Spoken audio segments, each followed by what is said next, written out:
Everybody can find a seat, please. Lance Sherwood. He's an importer. I brought him up.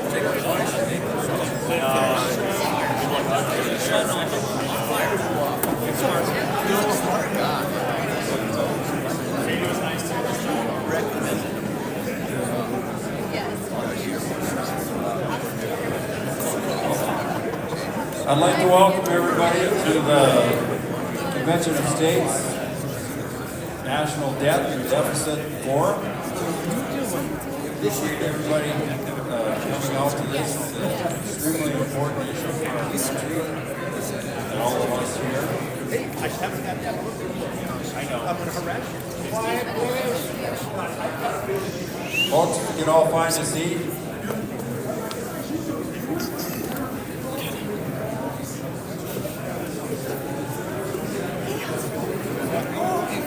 Greg was at our house. No. Just go down this way. Of course. All you gotta do is ask. Me too, sort of. Is that supposed to be retired 4 years ago? Big main office.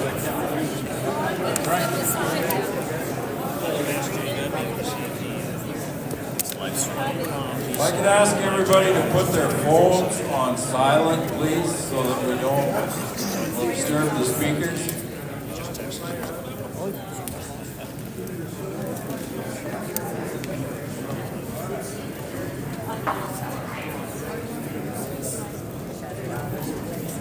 Yeah, I'd like to introduce our moderator for the evening. Before I do that, my name is Dan McLean. I'm the co-state director for Convention of States. I want to call out the other co-state director who looks after the western side of the state, Joe Hosek, who's over on the side. Joe came over for the event from Great Falls, and I'd like to thank him for doing that. Welcome again, everybody. Our moderator for the evening is going to be David Noble. He is an attorney here in Billings, a partner in Crowley Fleck. He's a Twitch podcaster, and he has been a Convention of States supporter for quite some time. He's also the regular guest host on 970 AM radio in the morning on Montana Talks with Aaron Flint. So with that, I'll pass it over to David, and we'll get underway.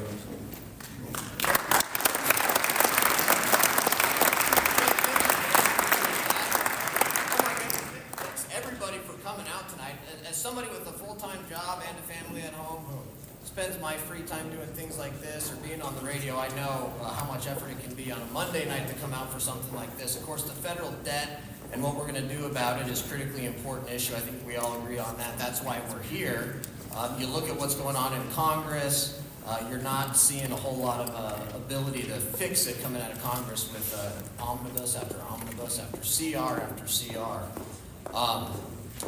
So that's why what Senator McGilvray is doing with this Convention of the States is so important, and I've met with him. I'm supporting his deal. Actually, if I was to just introduce Senator McGilvray from the bottom of my heart, I would tell you that the first time I ever saw Senator McGilvray or heard him was when he was giving a prayer at the Billings Prayer Breakfast. And I remember, this was 3 or 4 years ago, 5 years ago, and I remember thinking to myself, this guy's the real deal. And that was based just off of the way he said that prayer. And so, as appropriate, we'd like to ask Senator McGilvray to open tonight's session with a prayer.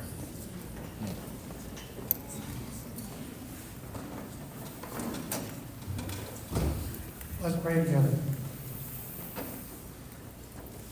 Lord, you are truly great. We give you thanks for being the God of the universe, the God who has created all things. You are truly great, and your name is mighty in power. We should not revere you, O King of the nations. This is your duty. Among all the wise men of all the nations, there is no one like you. For your love endures forever, and your mercies never fail. Tonight we pray that we can speak about these critical issues in our country with great wisdom, conviction, and with power. We pray that each one that's here tonight will take to heart what we learned from our panel, what we learned from Senator Santorum, and that we can lobby our legislators, our congresspeople, all the people that we can influence in our circle, that we can address the critical issues of our nation, particularly with regard to the debt and the deficit. Lord, again, we ask your presence among us tonight. Thank you for all that you bless us with. We pray in the name of your Son, Jesus. Amen. Amen. Join me in the pledge. I pledge allegiance to the flag of the United States of America and to the republic for which it stands, one nation, under God, indivisible, with liberty and justice for all.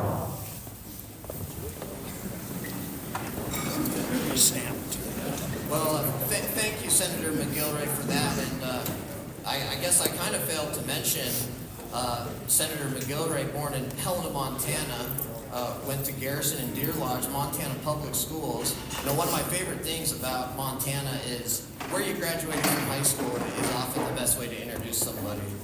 Tom and his wife Margaret have 3 children and 6 grandchildren.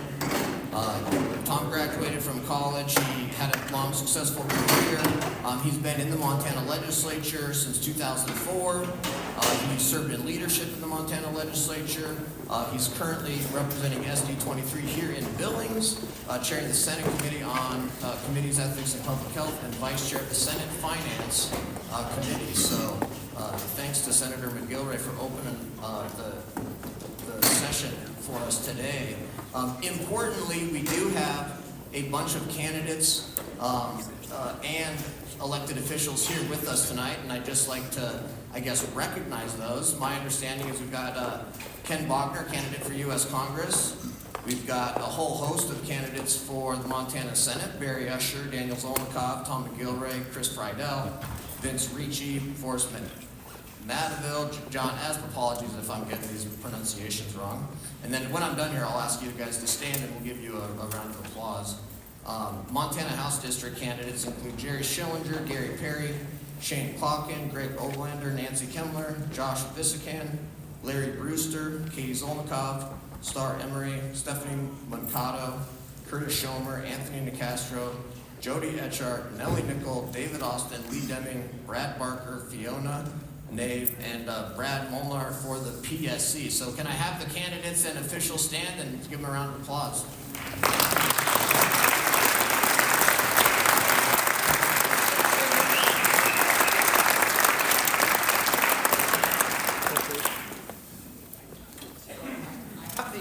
I have the distinct honor and privilege of introducing Senator Rick Santorum tonight. And again, I would just, if I had to introduce him from the bottom of my heart, it would be, he was the president that should have been in 2012. I remember that campaign like it was yesterday. I remember the excitement around Senator Santorum's presidential campaign. The conservative base supported Senator Santorum. Obviously, Mitt Romney ended up winning that. But I will always be appreciative of everything Senator Santorum did in that 2012 campaign for president. Senator Santorum has a BA, an MBA, and a JD. He served in the U.S. House. He served as a U.S. Senator. And if you actually research Senator Santorum a little bit and you actually look at the issues that he's fought for, one of the things was supporting the line item veto, and other policies like that would have gone a long way towards addressing some of our out of control spending, Social Security reform, all these types of things like that. He received nearly 4 million votes and won 11 primaries and caucuses in the 2012 race. He's received an A score from the National Taxpayers Union. And he's recently been doing work as a lawyer, political consultant, and commentator. And we are very honored and privileged to have him here tonight. He's going to have a chance to give his message, and then we're going to have the panel come up here, and we'll go through some of that stuff like that. So please welcome Senator Santorum.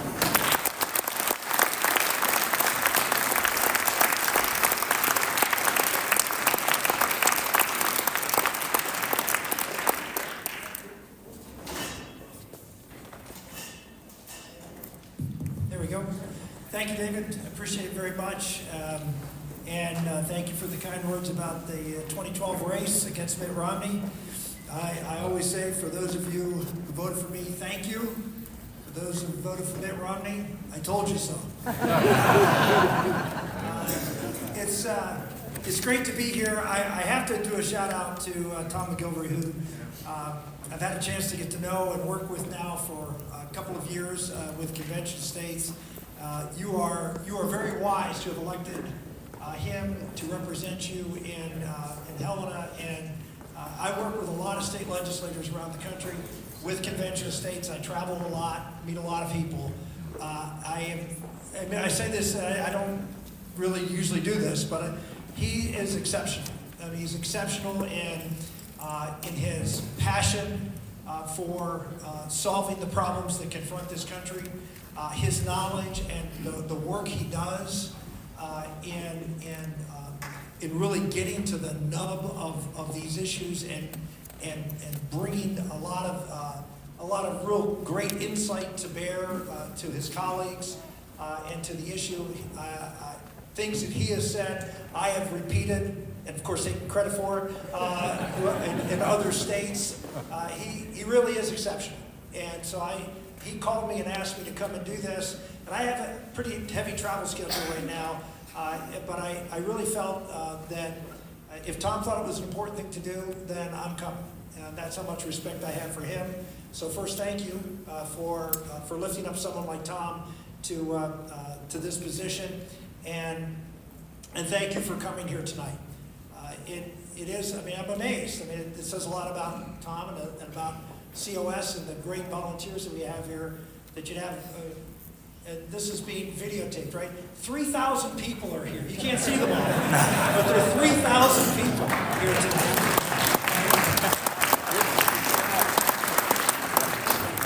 Yeah, I know Trump pretty well. And so, no, it's it really is an amazing crowd for any night, much less a Monday night, to come here and to talk about an issue that, as someone who spent 16 years, as you heard, in Washington, D.C., and when I was there, fiscal responsibility was a big deal. It really was. It was important. It was a top-of-mind issue. I got elected in 1990. This was after Reagan, and there was a lot of talk about, the left would talk about Reagan's deficits, and there was a concern about that we had to do something about fiscal responsibility, and we did. I mean, when I first got elected to the Senate in 1995, a balanced budget amendment passed the United States House of Representatives. It passed with Republicans and Democrats voting for it. It came over to the United States Senate. You need 67 votes to pass the United States Senate for a constitutional for an amendment. You need 2/3. We had, I think, 12 Democrats, including your Senator Max Baucus, is a Democrat, voted for it on the floor of the Senate, and it failed by one vote when one Republican, the only Republican who voted no, got up the day of the vote and said that he had changed his mind and he had been there 30 years. And was chairman of the spending committee, the appropriations committee, and we lost that vote by one. We'd had a balanced budget amendment, at least out to the states. Whether it had been ratified is another story. But at least we've had a chance to have this debate nationally, and we came one vote short. We have never had another vote on a balanced budget amendment since that time, since 1995. And since that time, we did balance the budget in, I think, 1999 or 2000, in that area. But it has just gone crazy since then. Why? Well, I'd say several reasons. But one of the reasons, the reason I have gotten so engaged and involved in this, is that the scope of the federal government just continues to grow. People always talk about, oh, there's so much money in politics, so much money in these presidential races and congressional races and Senate races. And compare that, I just heard, your average House race in Montana costs $15,000. The average House race in Washington costs, a competitive one, will cost $15 million. And you say, why is that the case? Well, it's what Jesse James said. Well, what do you mean what Jesse James said? Well, Jesse James was asked, Why do you run banks? Because that's where the money is. And why are these congressional races so expensive? Because that's where the money is. It's not so much money being spent on politics, it's so much money being spent in Washington that money is being spent on politics. If there isn't much money to spend, then people don't spend a lot of money getting elected to those places. The less money you spend, the less those races cost. And so when people say, oh, we're just going to cut back on spending on races, no, we have to cut back on spending in Washington. That's how you get cut back on spending in races. The reality is that Washington continues to grow. Well, how did that happen? And this is something that most Americans simply don't have a handle on. It's something that I didn't have a handle on until I came to the United States Senate. And here's the reality. Up until 1912, the federal government was an inconsequential government to the American people. The federal government got involved in border issues and on national security. That was it. It had no other power. Washington was a backwater town that no one much cared about across America because it didn't affect your life. Well, what changed? There are people who oppose the Convention of States because they say, well, they pulled out their Constitution saying the Constitution was brilliantly put together, don't mess with it. Well, here's the problem. First, they're right, it was brilliantly conceived. There were a couple problems. We've fixed some of those over time, but we created one in 1912. We created the problem that created the issue today by changing the Constitution. Let me underscore this. The federal government was small and the states were in control until 1912. What happened in 1912? Two amendments passed. The 16th Amendment, which was an income tax, gave Washington the power to tax. And secondly, the 17th Amendment. Anybody know what that is? Popular election of senators. What? Yes, prior to 1912, senators were not elected by you. Well, I shouldn't say that because some of you are state legislators. So, you state legislators elected senators, not the other way around. What did that mean? That means senators who went to Washington were beholden to who? The state. And what was the principal message delivered to the senators when they were appointed? Don't you do anything to take our power away. And they didn't. They had a clever way of making sure that didn't happen. Anybody today, if you want to get a vote on a bill in the United States Senate, you know how many votes you have to get in order to break a filibuster? 60 out of 100. You know what it was in 1911? 100. Well, it wasn't 100 then, it was whatever, how many states there were times 2. Every senator had to agree to vote or you couldn't vote. No wonder they didn't pass anything. The only way you could get a bill voted on is that you made a deal with somebody that didn't agree with that bill, but maybe wanted another bill done. So you'd break a couple bills up that were overwhelmingly popular. There were rules in place to make sure that government stayed small in Washington. And that changed in 1917. And guess what happened after 1912? Guess what happened after 1912? They had an income tax, and they had senators who had to get your vote to win an election. End of story. Spending went like this. But it kept getting knocked down. You know by whom? The Supreme Court. Said, no, you can't do that. You can't spend money on these things. That's not constitutional. You can't spend money on education. It's not constitutional. You can't spend money on agriculture. It's not constitutional. You can't do Social Security. It's not constitutional. And so what had happened? Well, Roosevelt got in. He threatened to pack the Supreme Court. 3 Supreme Court justices retired. He filled them with progressives. Off to the races. That's why we're in the position we're in. Because Washington changed. Washington exploded. The New Deal in the 60s, the Great Society, and now we see this new progressive era. It's just taken off.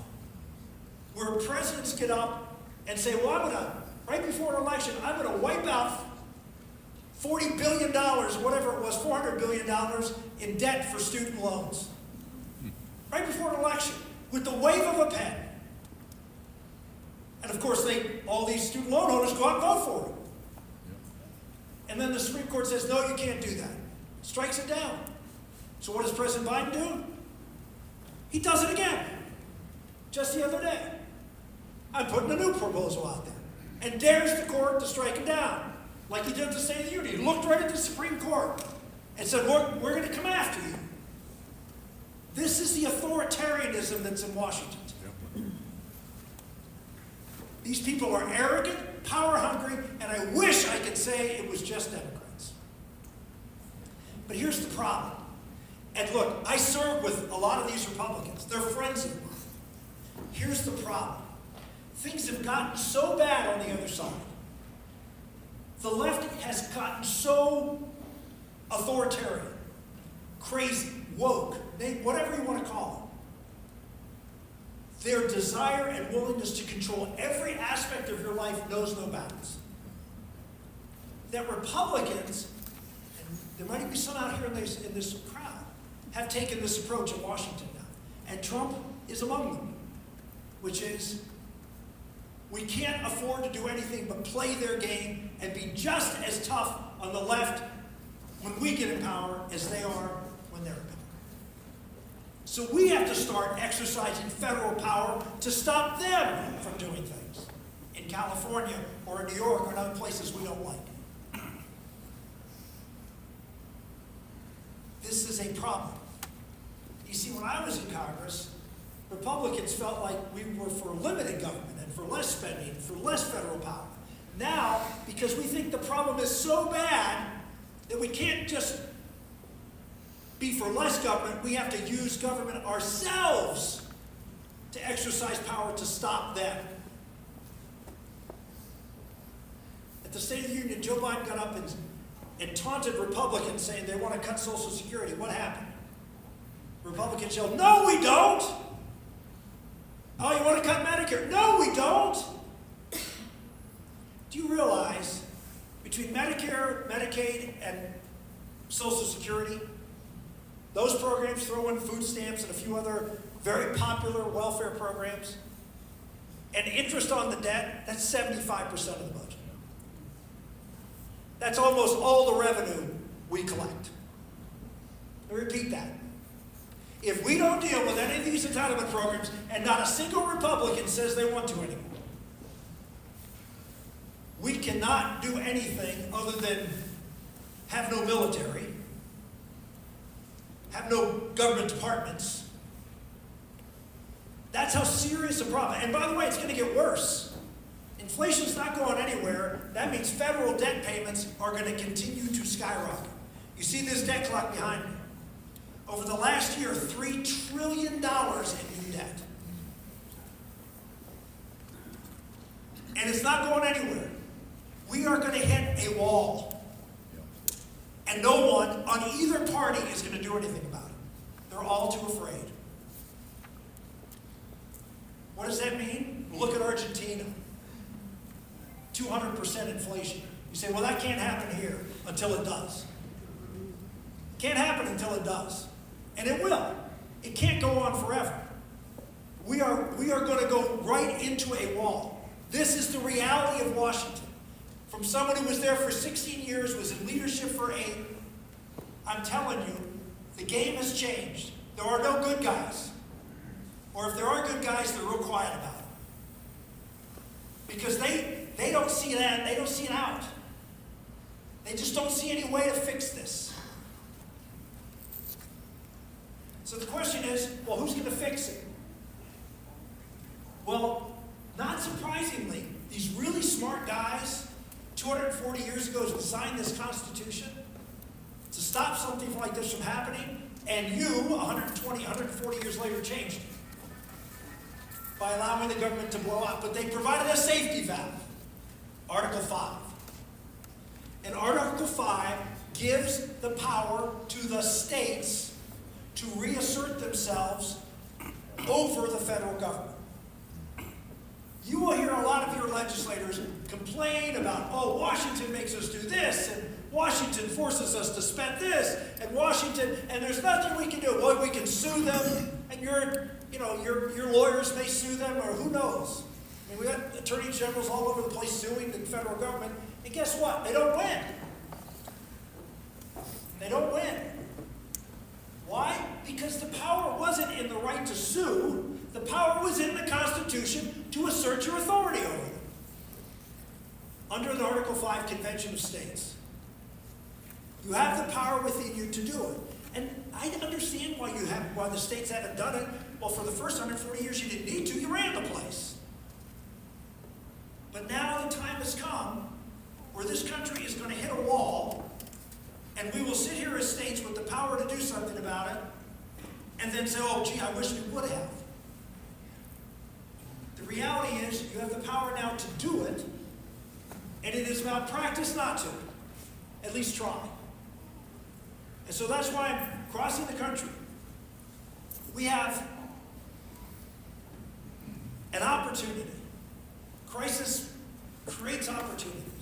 I always say the greatest generation wasn't the greatest generation because they were somehow inherently better people than the people in this room. They weren't. What made them great? They were faced with a great challenge, and they did what they needed to do to meet it. That's it. You can say a lot of wonderful things and flowery things. They made incredible sacrifices. They did what was necessary to preserve freedom. There was obvious. The evil was there. They went, they fought, they worked in factories. They did all the things that Americans did. In every walk of life, they made sacrifices to preserve our nation. What am I asking you folks to do? Pass an amendment, pass a resolution to reassert yourselves, Remember, the founders had one thing in common, other than the fact, yes, they were all men. Other than that, they had one thing in common. They were all state legislators. They had no intention of creating a federal government that looked anything like this. They believed in federalism. They believed government closest to the people was the ones that were most responsible and responsive to them. They wanted the power to say at the states and at the local level and with the people. Read the Constitution. That's what it says. And that's not the case today.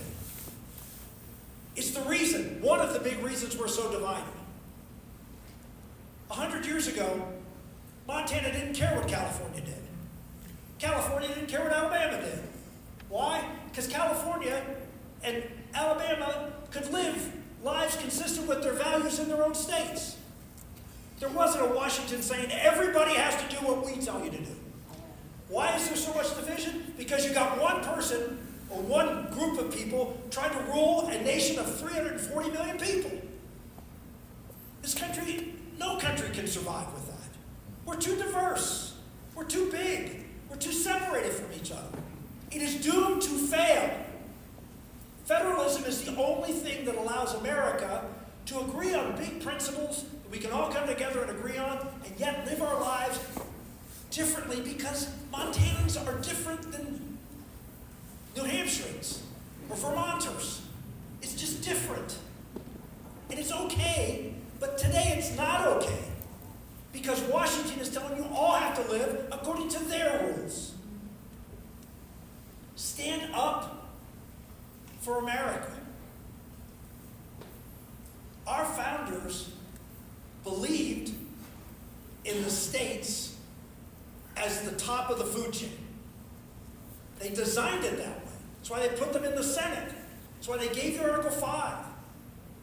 They knew this time would come. Why? Because they were pretty good historians. And they saw in history that republics always failed because authoritarian mob rule would take place.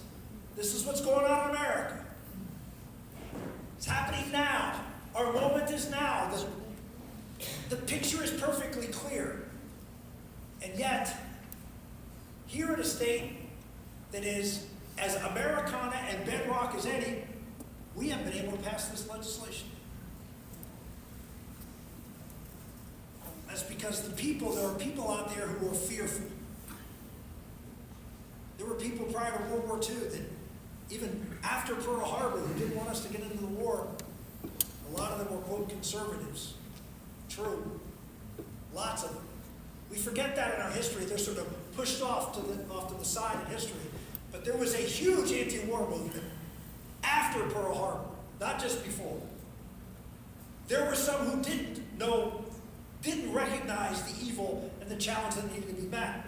But the majority, recognizing that evil, were willing to make the sacrifices to stop it. There are elements here in Montana who don't recognize the evil, who are afraid, who don't want to risk everything or don't want to take any chances for fear. But we need folks who can see clearly and understand reason and understand how this country works to be able to step forward and defend this country and protect our freedoms. Final point I would make is, I ran for president a long time ago, and I've been out of politics for a while. A couple years ago, I decided to come back and do this. And there was one reason for me to do it. Because I looked at when I got elected in 1990, I had great hopes. We were on a path to a balanced budget. We could get fiscal restraint in. We could strengthen our military. We could do some really good things. You know what happened over those last 35 years? We failed. Our country is much worse shape today than it was 35 years ago. Not just economically, from the standpoint of our debt, from the standpoint of the authoritarianism that's going on in our country. And it's going to get worse. And so I'm out here because I'm someone who doesn't believe in participation trophies. Yes, I tried. Yes, I fought all the battles, every one of them. Fiscal, cultural, national security, I fought them all. I was as conservative as anybody in this room. But you know what? I failed. I could go home. I've got a comfortable retirement. I can go and play with my 5, soon-to-be 6 grandchildren. But I have to look myself in the mirror and say, it wasn't just I failed. This country is on a steep decline under my watch. I see a lot of gray hair in it. I might add, under your watch. You can say, well, I voted, I didn't. No, sorry. Gotta own it. It happened under your watch. I don't know about you, but do you want your grandchildren reading the history of the United States, if it still exists, and say that America failed under your generation? You want that on your tombstone? You want that in your family history? I don't. I want to be said that he did everything he could. He made the sacrifices. And what am I asking most of you to do? Those of you who are running for office, you know what I'm asking you to do. Those of you who are not, get involved. Get involved. Let people know what you think. Let your legislators know. Show up. Not a whole lot. Not asking you to put on a uniform, carry a gun, stand in the way of a bullet. Just be a good citizen. Save your country. God bless.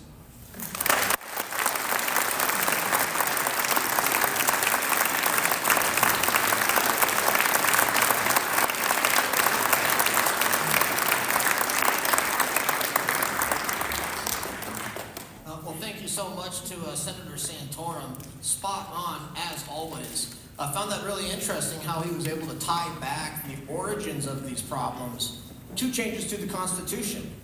And what does that tell you? The solution is also a change to the Constitution through the Article 5 amendment process. Amazing how powerful the Constitution is. I do want to bring up our panel members here, and I'm gonna introduce them individually. We're going to start with Laura Drager. Laura Drager has been a member of the community for 40 years. She's a realtor. She's been in the real estate industry for a while. She's a family woman. So please welcome Laura Drager.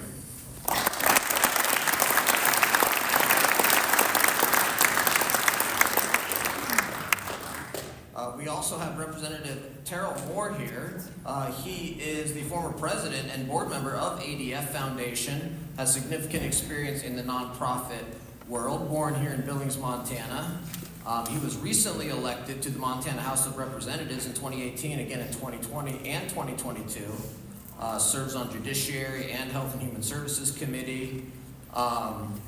Importantly, at an early age, Representative Moore accepted Jesus as his Savior. He and his wife have been on 3 short-term overseas missions, hosted 9 Truth Project Bible studies, members of Faith Chapel. So welcome, Representative Terry Moore.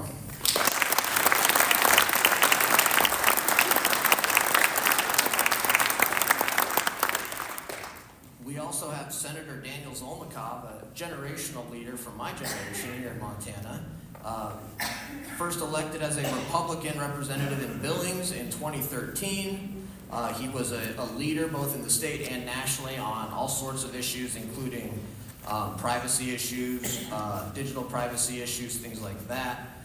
He is now serving in the Montana State Senate, successfully passed a whole bunch of legislation in 2023. He's very knowledgeable about energy and technology. He's also on the tax committee in the Senate, I do believe. Senator Zolnikov, welcome.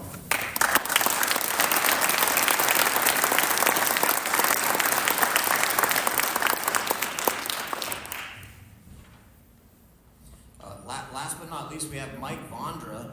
He's born and raised in Montana, dedicated husband to Jenny and father to S.J. Carter and Elizabeth. He's a third-generation certified financial planner with Edward Jones, has earned several advanced designations in the field of finance, and Mike is a disciple of Jesus Christ. Welcome, Mike Vondra.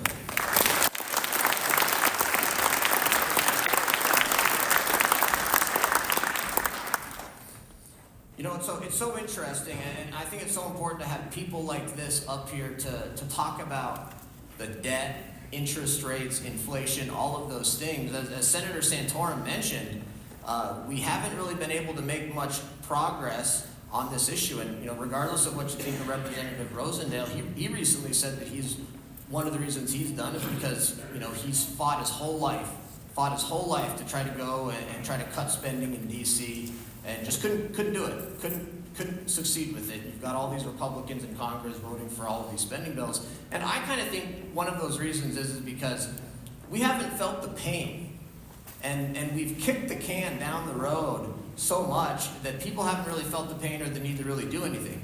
But I think what these 4 folks are going to talk about is how that may be starting to change, especially with the inflation and the interest rates. So I would like to start with Ms. Drager. We've been hearing a whole lot about higher for longer when it comes to interest rates. Obviously, the Fed had to increase interest rates to try to deal with this inflation. This obviously reverses a 40-year-long trend of falling interest rates. If we do see higher rates for longer, how do you think it'll impact the ability of average Montanans to purchase a home? Well, high interest rates definitely is a major impact on home ownership. First of all, I think right now buyers have unrealistic expectations that interest rates are going to come down to previous levels. And they're delaying their decisions to buy a home, and I think they're doing themselves a disservice there. Starter home prices are out of reach for the average middle-income home buyer. Fewer home buyers are able to qualify for loans due to the higher interest rates, keeping them a part of the renter's pool. Consistent inflation is causing increased spending to maintain lifestyles, making saving difficult, if not impossible, for the average households. Increased credit card spending, gas, groceries, other necessity adds to the debt load of the average homeowner, and that's one of the decision makers is the debt to loan ratio when you're buying a home and you're applying for a loan. Generally, during high interest, home prices decline, but in Montana, we haven't seen that. We have not seen a marked decrease in home prices. And just last week, there was a report that was released showing that the average home price in Bozeman right now is higher than the average home price in Seattle. So that tells you that it makes it really difficult for home buyers in Montana, especially in some of your more urban areas. There's less inventory on the market. Sellers with low interest rates currently on their home mortgages are much less likely to list their home to move up to another property, making inventory available for those first-time home buyers because they don't want to take on that higher interest rate. There's less inventory available because there were huge activity with the hedge funds companies over the last 4 years, where they have been buying up single-family homes for rentals to fulfill their portfolio investments in the real estate area. Fewer people are building wealth through home ownership simply because, a big part of that, fewer homeowners are unable to, fewer people are unable to buy homes, so that leaves them either living with family members. We're seeing more multi-generational families living together. If I jump, let me jump in there and ask a question. I don't know if I've got, there it goes, sorry about that. I want to keep it moving, but real quick, are you seeing in the real estate industry here in Montana, either amongst realtors or their clients, the connection between the out-of-control federal spending and the high interest rates and how that's impacting folks? I think that your more savvy buyers that are probably already homeowners, they're understanding that out-of-control spending by the federal government is definitely increasing interest rates. Some of your lenders, most of the people in the industry recognize that out-of-control spending by the federal government is definitely making interest rates higher. Okay. What are you seeing currently in terms of the refinancings and how these interest rates are impacting that? One of the things that we're seeing is that the homeowners are starting to look for home equity loans and second mortgages, where they're able to keep their first mortgage, their low interest rate first mortgage in place. And they're looking to pay off credit card debt, things that are making living a little more challenging.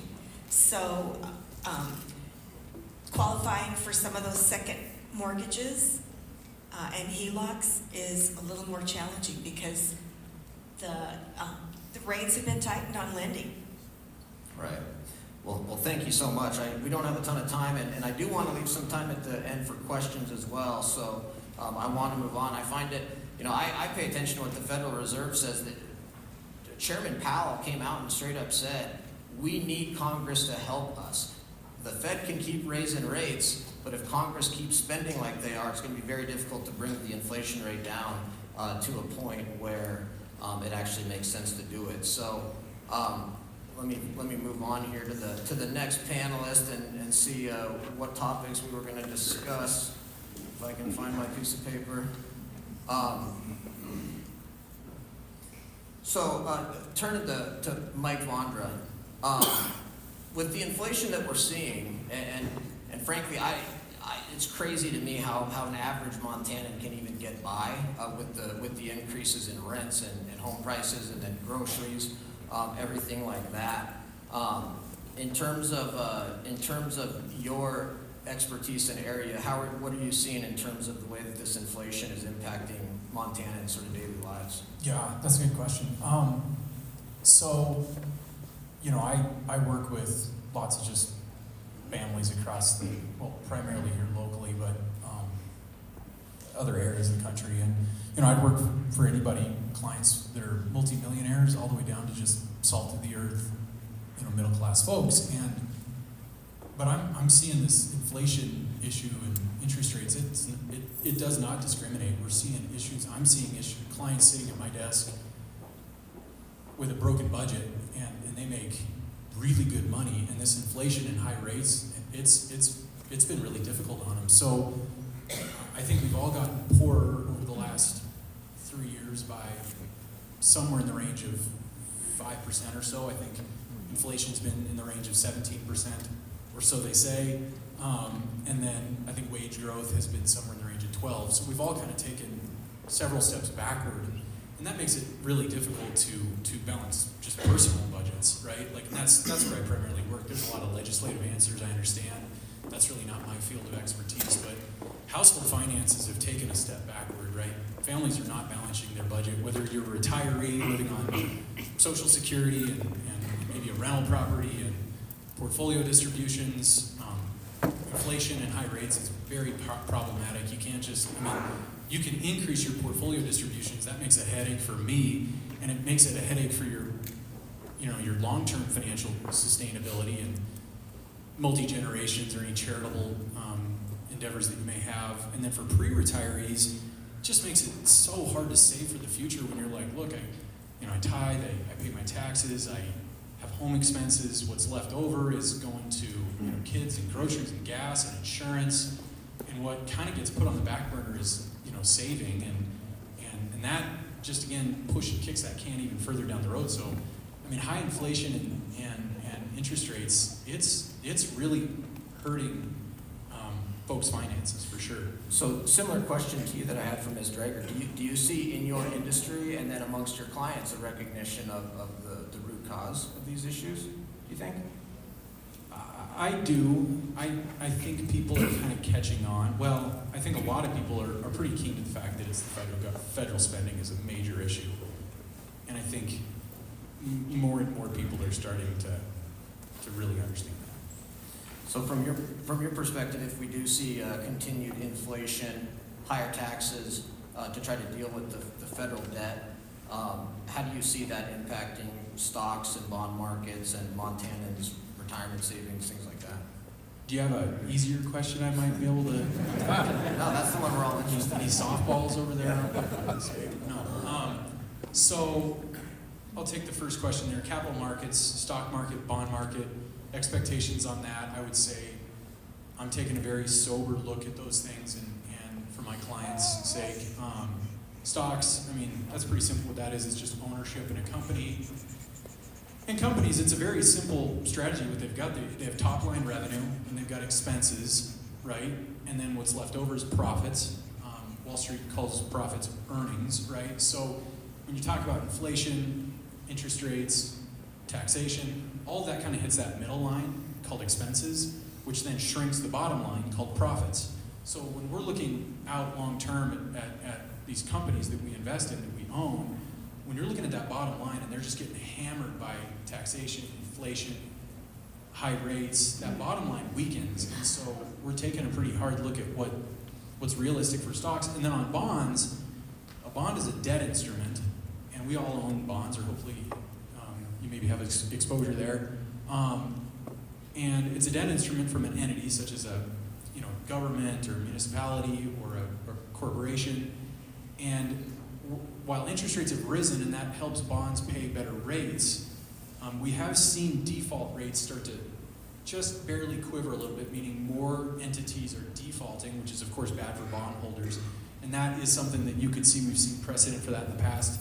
And then as far as Montanans, I'll be quick, as far as Montanans' ability to save for their future, again, it's really difficult to hit the mark when number one, you're struggling to save as much as you can, and then number two, you're just not getting as much of a return out of your investments.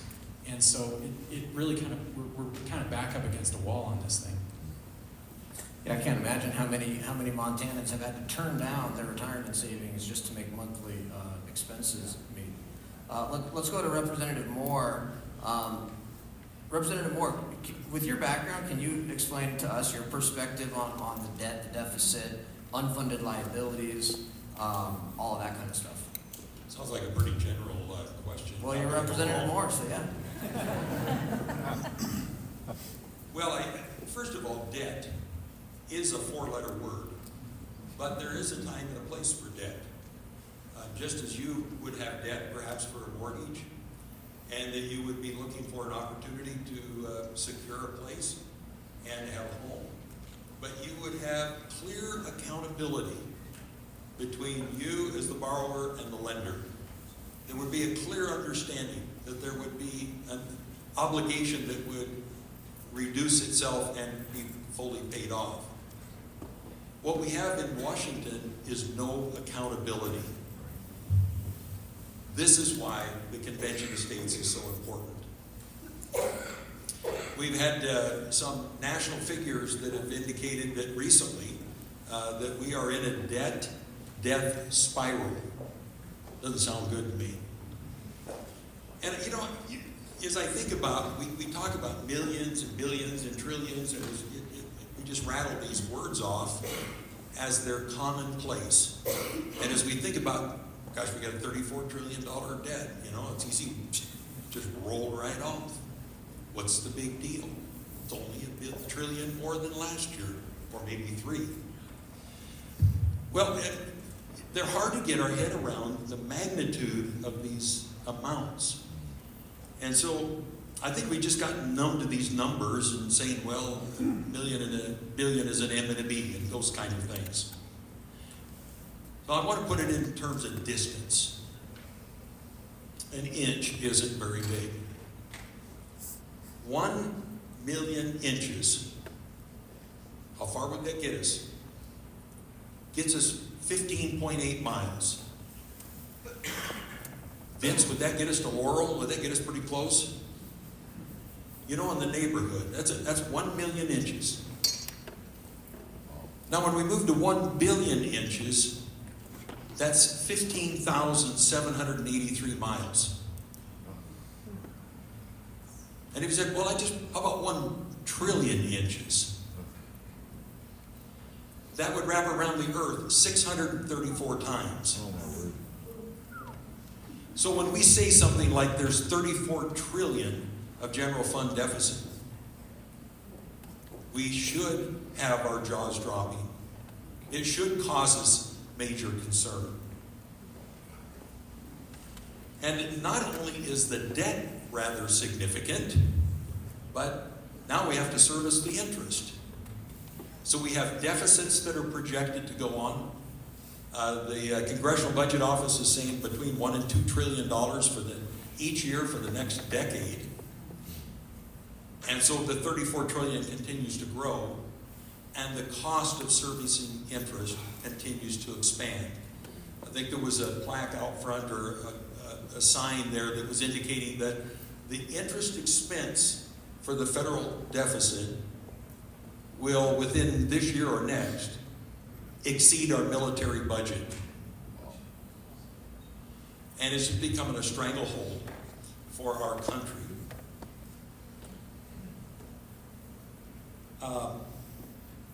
And we've already heard that, you know, inflation, which is a factor of this continued deficit spending, will continue to likely grow. Maybe we'll see it recede a little bit in the short run, but not go back to the good old days.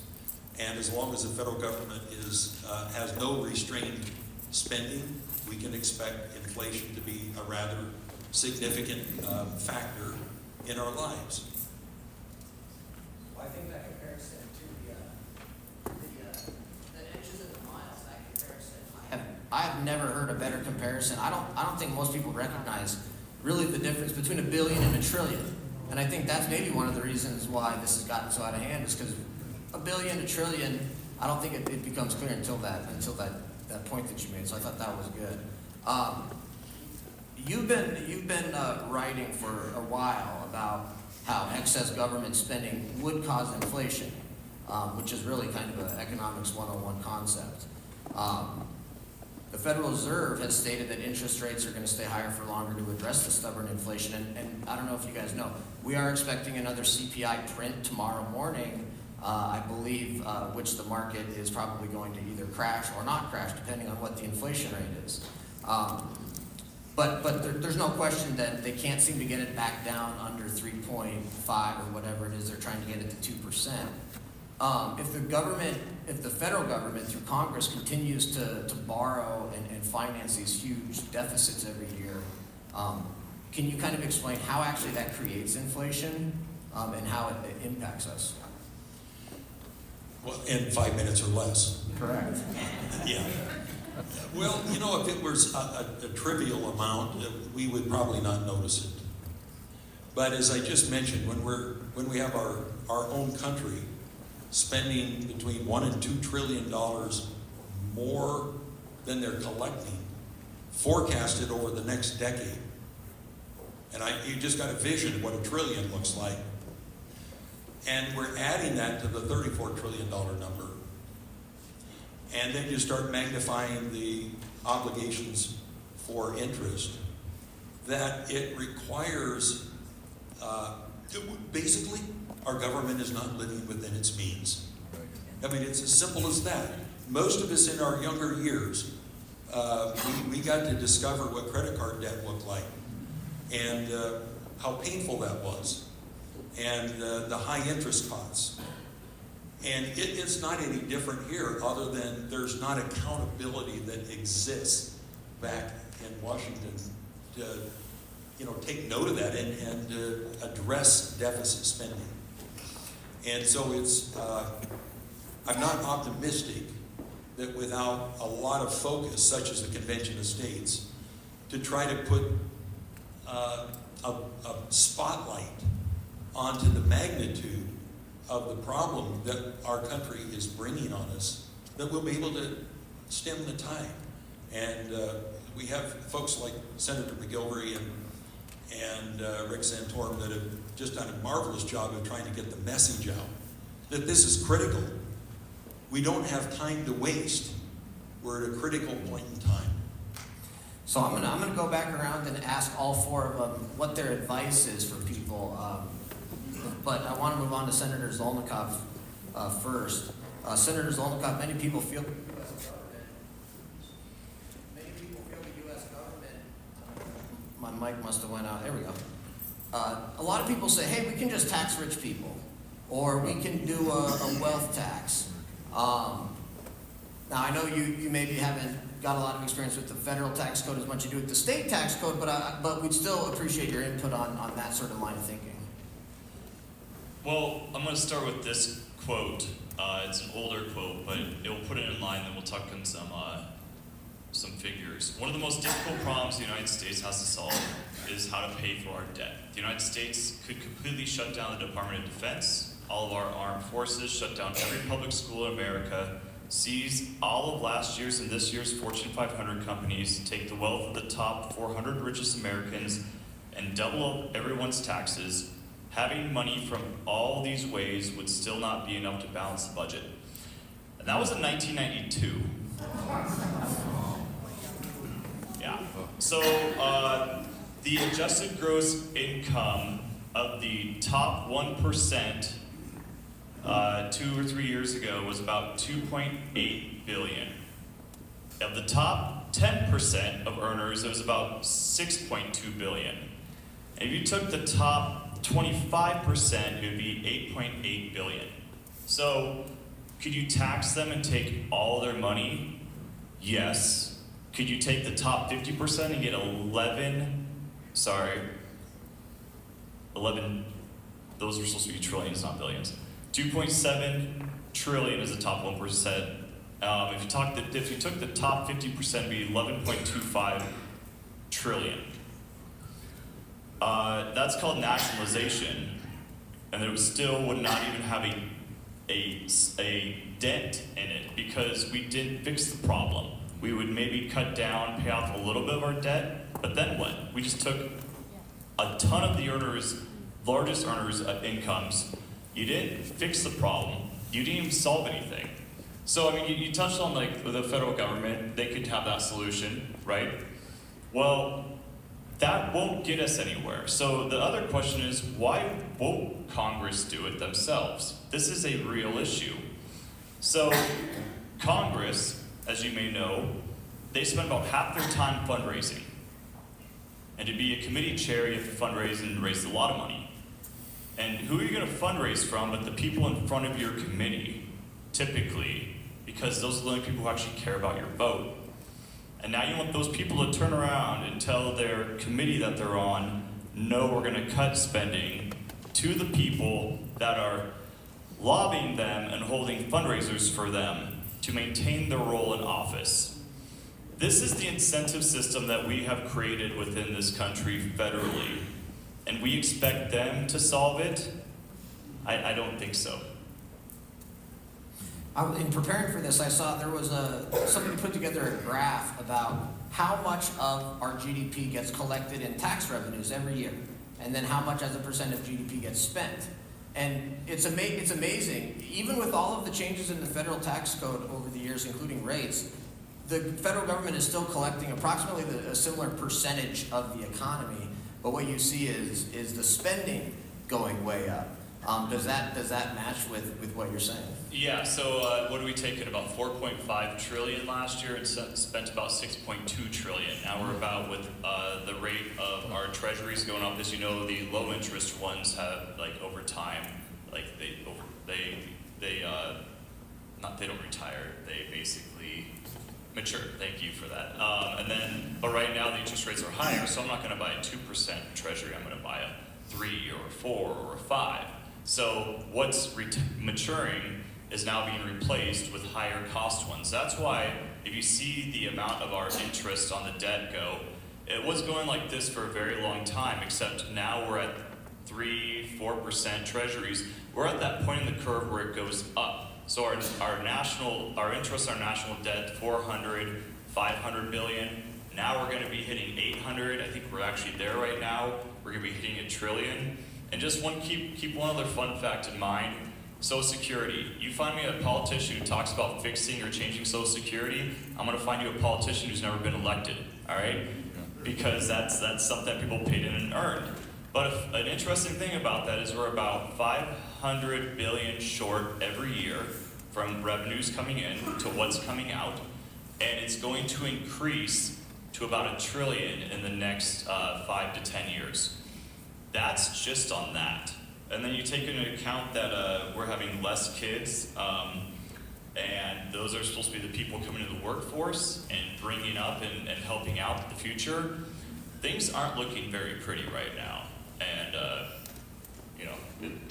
it just isn't. Luckily, I'd say I'm not a doom and gloomer. I mean, this is pretty cynical, right? Pretty negative, but if you don't have hope, then what are we doing here? Because we'd all be digging our holes and putting, our little bunkers in the hills. There was always hope for all of this, because we can't expect Congress to overcome their human nature of wanting to be elected and greed, but we do have solutions. At least we have this one. Is it the end-all be-all? At this point it is. And the most fascinating thing is I can't believe this room is filled with people who are interested in this. But it takes very few people like you to literally call us and scare our political future straight, so we actually take this up and get it done. If Senator McGilvery's bill does get through, then we are one more state that's closer to getting this done and forcing Congress, removing their negative incentives and forcing Congress to actually have a balanced budget, which then they have to say, we have to do the job. We have to balance it. We have to get it done. And there are no more excuses. So a little tangent there, but I think an important thing to touch on. Thank you, Senator Zolnikov. I just want to go back. I don't know how much time I have left, but I did want to go around another time of the panelists and ask some. We'll start with you, Ms. Rager. And from your perspective and kind of what you talk about, and given all of this information, what advice would you give to people about how to deal with this going forward? Well, I guess people who are looking to buy a house, I would say buy as quickly as you can, because I expect interest rates to continue to climb until we get this fixed. And the appreciation in your equity is going to definitely outweigh the interest that you're going to be paying right now. Some of the other things, one of the things that we're seeing, be active, involved in your city and your state.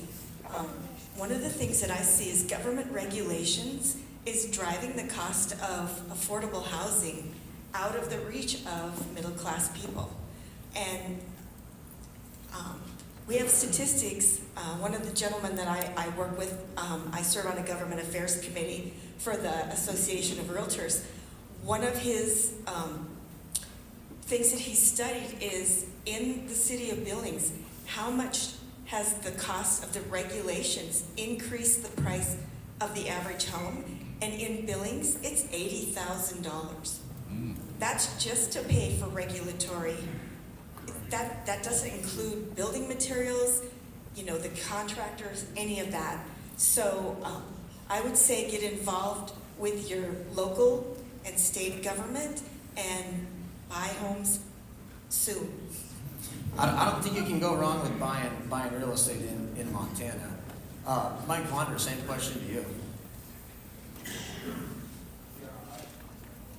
Can you hear me? Okay. So, you know, I don't mean to be preachy to the audience. I mean, we are in a church, so maybe I will just for a second. You know, I look at the world with a kind of a biblical worldview, and I think the Bible, God's Word, actually has quite a bit to say about finance, and so I would just, you know, I would start there. You know, God says, you know, live within your margins. He says, be generous. We call that a tithe, right? He says he said, you know, I would say pay off debt, pay down debt. God's Word says debt's slavery, so I would attack debt, you know, kind of zig where the government's zagging on that one. Work hard. I think work is a form of worship. Invest wisely. It's stewardship. You know, I think we've got another generation coming up. We were sitting at dinner with our kids before we came, and my 7-year-old asked what we were doing, and so I was trying to explain government debt, and you know, boy, that was a hard thing to explain to anybody, let alone a 7-year-old. But so that, I mean, that's from a kind of a high level. You know, to be a little more practical, I would just some real nuts and bolts. I'd look at a Roth IRA. It's one of my favorite vehicles in terms of building wealth in a tax-free manner. I think that's a really wise thing to do. I would look at an HSA, health savings account, again, tax-free, very, very tax-wise vehicle to consider using if it's suitable for you.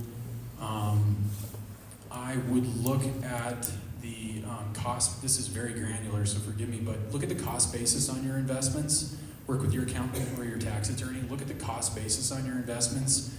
I think Daniel brought up wealth tax. If you've got low cost basis investments that are high value, meaning you've got unrealized capital gains there, I think you've got a target on your back, and so I would be looking at those items on your balance sheet. I mean, not to plug my profession too much, and this is not about me. There's a lot of great financial planners out there, but I would call my advisor in the morning and I would say, hey, I want to look at my plan. What assumed rate of return are you using for my plan? What inflation rate are you using in my plan? What rate of taxation are we using in my plan? I would reassure myself of these components, and if they're fluffy, cut them down. Get these things conservative. You know, we have to confront these things. You have to confront this at the personal level. We have to take personal responsibility if we ever hope to have any sort of larger responsibility. So I'll leave it there. I think that's a great answer. I'm glad that nobody has suggested, oh, just move to Washington, D.C. The 5 richest counties in the country are right there. Representative Moore, what are your words of advice for folks? Well, that's a difficult question. There's no safe place to go when the government that we rely on to create civility, legal framework, to protect our nation from other nations, is experiencing high levels of debt. And that will create more and more inflation long term. Now, we may see inflation recede here in the next year or two on a temporary basis, but to the extent that we have a government, our federal government, that continues to spend somewhere around $1 or $2 trillion a year, remember how big a trillion is, above and beyond what they're collecting, will create inflation. And it will devalue the value of your assets long term. And so, frankly, at my age, I'm not worried about me. What concerns me are my children and my grandchildren. We have a great country here. We have the United States of America that we can be proud of. And to be a leader within this world environment. And we've stuck our head in the sand over these deficits and the burden that we've placed on future generations. I'm not worried about me. My concern comes for the future generations beyond me. My only comment to that would be markets can change very, very quickly, and you never know what could happen. And I would be a little bit concerned that how much further can we kick the can down the road until the markets finally say enough is enough and flee, and we can see some bad stuff happen. I want to go to you, Senator Zolnikov. I was thinking, though, during that, to follow up on one of your points about sort of the political impossibility of sort of fixing some of these issues. It reminded me of a point I heard once where somebody said, look, if you want to have European level spending in the United States, then you have to tax the middle class like Europe taxes the middle class. This idea of just taxing the rich and that's going to solve our problems just mathematically doesn't make sense, which is, I think, is what you're saying. But the way that ties into the political piece is, I wonder if you would still have the same political impossibility of fixing some of these issues if certain let's say elected officials were honest with people and said, hey, if we really want to pay for this, we need to increase taxes on everybody, including the working class and low income. It's quite the loaded question right there for a politician, especially. The bottom 50%, this number, glad someone found that funny, pay 2.3% of the total share of income taxes nationally.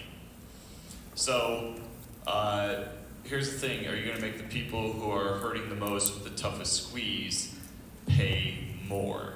And that's the real question, especially when inflation is making everything more expensive. So, is that a real route to go? No, you could have it as an incentive of the only reason those taxes are high is because we're spending too much, which then they could turn around and yell at their politicians and tell them to stop spending so much. I don't know if you know one thing about our federal budget, and even our federal government, their hands are literally in everything. They are subsidizing everything, regulating everything. So if you make those cuts, they're now ingrained. It's like roots that have just grown into everything. And now you're going to have people say, well, we can't cut that because that affects this. It's not exactly a free market economy anymore because people depend on some type of reliance on government aid in one way or another. So the problem's a lot harder than just cut spending, right? It's not just cut spending or reform. It's everywhere. And if you say, well, we're going to cut spending here, well, that's defense. We don't want to do that. Well, that's entitlements. People paid into that for 60, 70 years. That's education. You know, that's name the department. There's a lot of them out there, right? Like, that's the environment. No, we don't want to do it there. No one wants to give their little share. So it gets really hard because that actually ties back to our pockets. I kind of went on a little tangent there. No, I guess where I was going with this too is, have you ever thought about how if we did have a balanced budget amendment at the federal level, what kind of cover does that provide? Oh, the best thing you can ever do is give a politician cover. So they have to go and say, look, it is constitutional. We're going to now sharpen our pencils. We're going to meet the table, and we're going to start figuring out our priorities. That makes them do it. This is the only incentive, because right now there is no incentive. And most federal politicians, they're handling inflation, they're doing okay, and they're pointing at other people of who caused the problem. Well, it's not me, it's someone else, but yeah, we have to keep funding the federal government, we can't shut it down, so we have to pass this omnibus.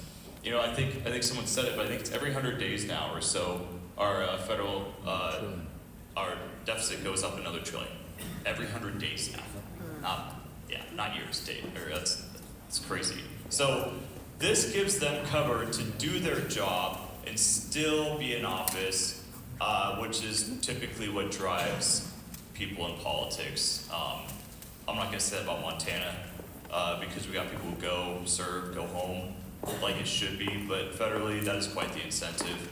So give them cover, help us get it passed to give them cover to do their job. But again, you asked on taxes, it's not a taxing problem, it is a spending problem, and it's a very hard one to beat. Just say if I ran for Congress today, it costs millions of dollars. I don't expect that everybody would be coming up and saying, here Daniel, here's $2,000 from each of you so you can go up there and try to fix these problems. No, you have to go to lobbyists, you have to go do big fundraisers of special interests who make way more money than they're paying in your campaign, right? That's the game we have to change, and I think, again, breaking this apart over a very long period of time, this is the only way to change that game. It's right here, right now, what you're hearing about. Well, I'm going to ask Senator McGilvray to come up here in just a few minutes. I want to give everybody a chance to make closing remarks, but one thought that I just had when you were talking about that is how something that Senator Santorum mentioned, which is if we can actually get a balanced budget amendment, it's not like there's just one benefit to it. It's not like, okay, we balanced the budget, great. No, it also makes it so people would be less willing to spend in political races because they don't get the power to divvy up that kind of money. It also reduces the power of the federal government. It saves the future for our kids. It reduces corruption. It energizes the economy. One of the things they say is, oh, don't worry about the debt. We'll just grow our way out of it. And then they do these rosy projections of 5% growth into the future. But what they don't recognize is something that you learn in economics 101, which is that the bigger the federal deficit, the bigger the federal debt, the lower your GDP growth rate. And so the whole thing is kind of a problem that really apparently only has one solution. I'll make some closing remarks, Mr. Egger, if you'd like. Otherwise, we can move on if you don't. I would just like to say that I think that this is something that's been sorely needed, and for people that want to build their wealth through home ownership, get behind this initiative. Be involved. That's how we will stay free. If you end up in a rental cycle, right now the inflation is eating away at your disposable income, because as inflation rises, so does your rent. So home ownership is one of the best ways to guard against it, so get involved. Thank you. Mike, any closing comments? I don't think I do. We said what we had to say. I'll rest my case. Thank you. What about you, Representative Moore? I could go on for probably about 45 minutes, but I'll just go on for a few seconds. But, at the end of the day, we have, with this massive amounts, trillions of dollars on an annual basis of federal deficit spending for the foreseeable future. This isn't wartime, where you might find a reason to defend and justify incurring these substantial amounts of deficits. And there's no question that it will rob us in a deceitful way. Inflation is insidious. And we have, the Fed is trying to do this and trying to do that. The Fed's got several $1 trillion of debt hidden off balance sheet, if you will, trying to maintain rates low. But it's a deck of cards that's going to be exposed over the next few years or perhaps decade. They're pretty clever about how to cover it up, but nonetheless, it is going to come back to haunt us. And the sooner that we address this and stem this issue, the better. And so I don't know any other path than the work of the Convention of States to try to bring accountability into our federal government. Representative Moore mentions war, and it reminded me of a point Aaron Flint has made recently, which is if you look at our actual percentage of GDP, it's like 100% of GDP is our debt level. So our debt is the same amount as the entire size of the economy or something like that. And his point was, that is World War II levels. And so the question becomes, okay, if we need the ability to borrow if we go into a world war, what do we do when we end up in a world war and we're already borrowing at World War type levels? That's not a good situation to be in. Senator Zolnkow, have any closing comments, or should we turn it over to Senator McGilvray? I'll do a quick closing comment for you. So $800 billion is war paid on interest, which means as it grows, we have to take out more and grow our debt to pay our interest, which is, again, that downward debt spiral. I just want to read something really quick. So a good summary. Some people say the deficit should not be worried about at all, and debt is not a big problem.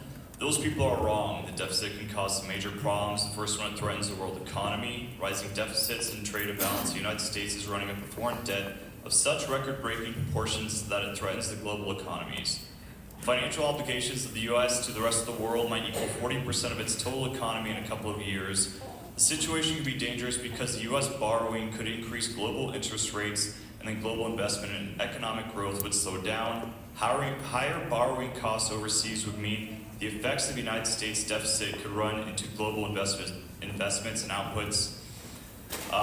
Last point, chairman of the Federal Reserve Board at that time stated the deficits are accompanied by little private saving, and the lack of private saving is eroding the economy and will lead to a possible recession. This is from my high school term paper I wrote 20 years ago, when I thought the national debt was the scariest thing I've ever heard of in politics at the age of 17.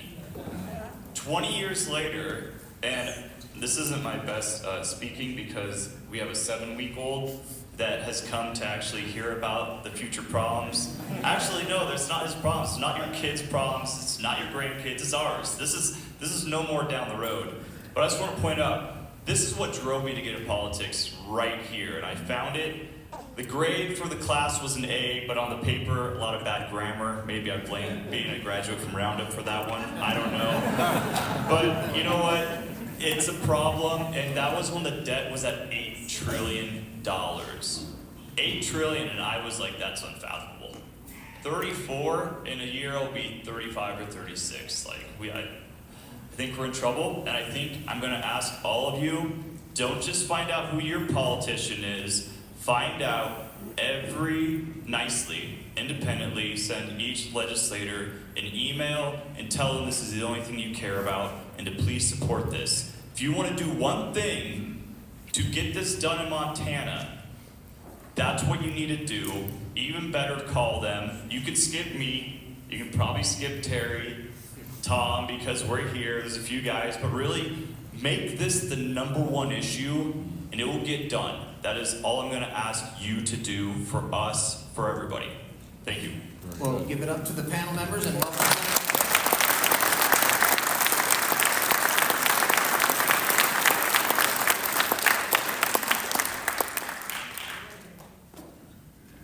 Well, thank you, panel. I just want to express my appreciation to them for their work and their involvement in being part of this panel.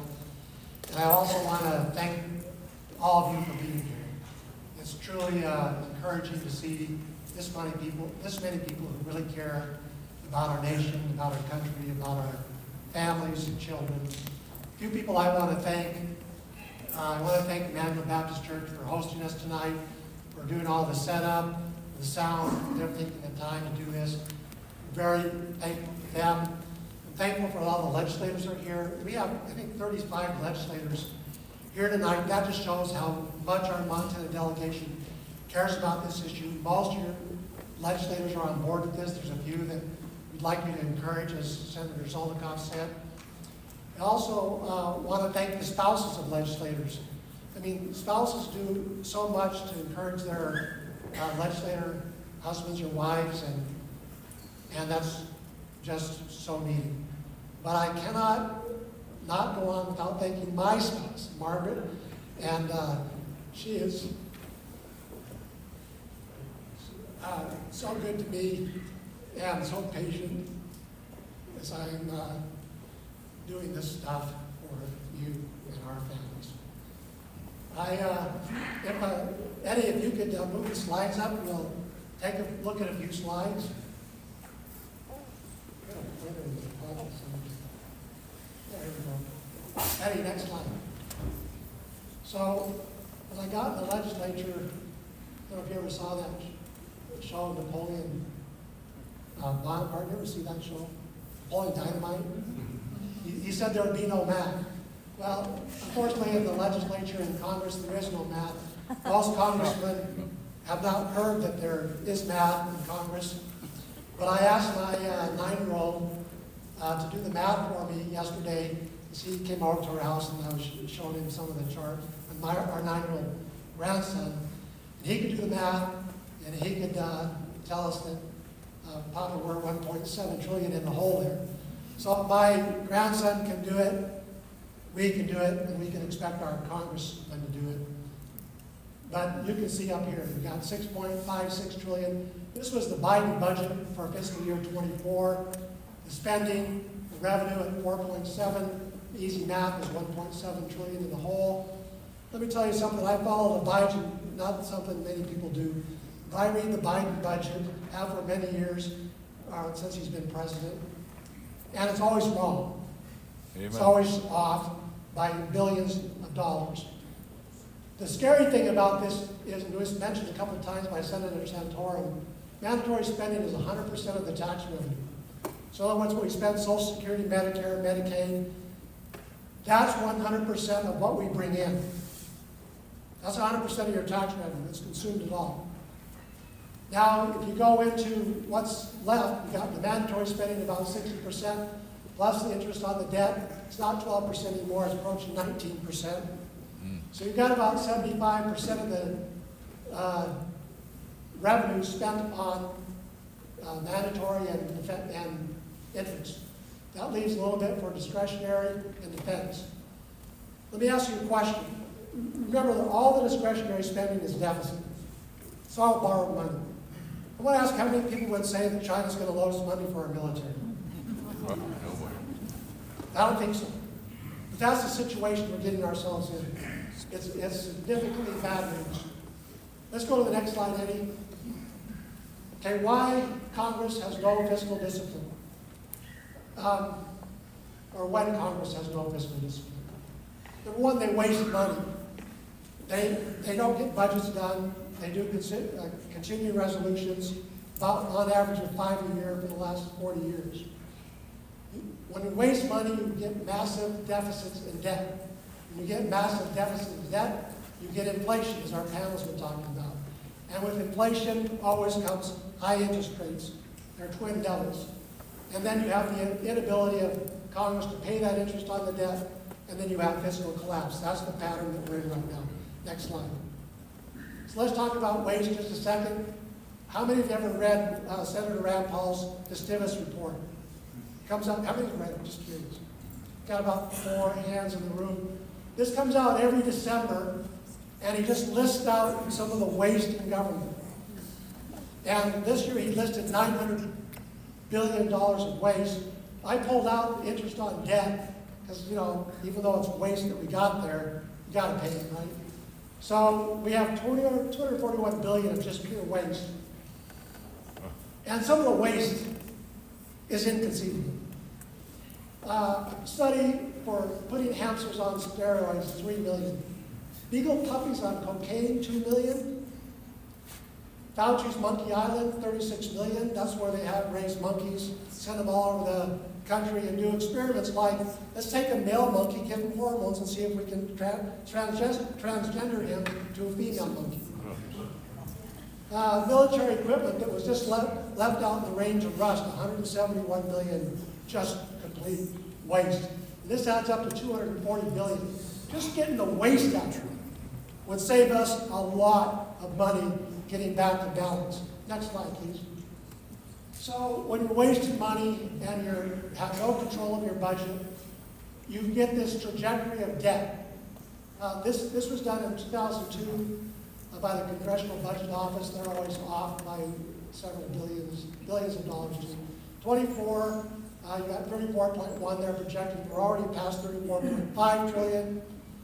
Listen, Congress spent $500 billion in October when they didn't even have a speaker. 1 month. And as has been said, it's been running about every 100 days, $1 trillion in deficit.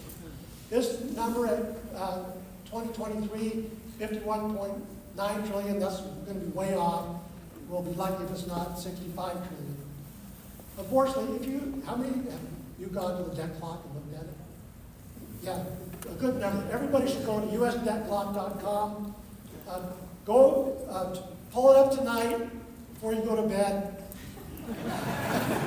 Pull it tonight before you go to bed. And when you get up in the morning, they'll have deficit spent about another $2 billion. Right? Right now, the debt clock's showing that in 2020 and 2030, it's going to be, I think, 2028, they have 46 trillion. Next slide.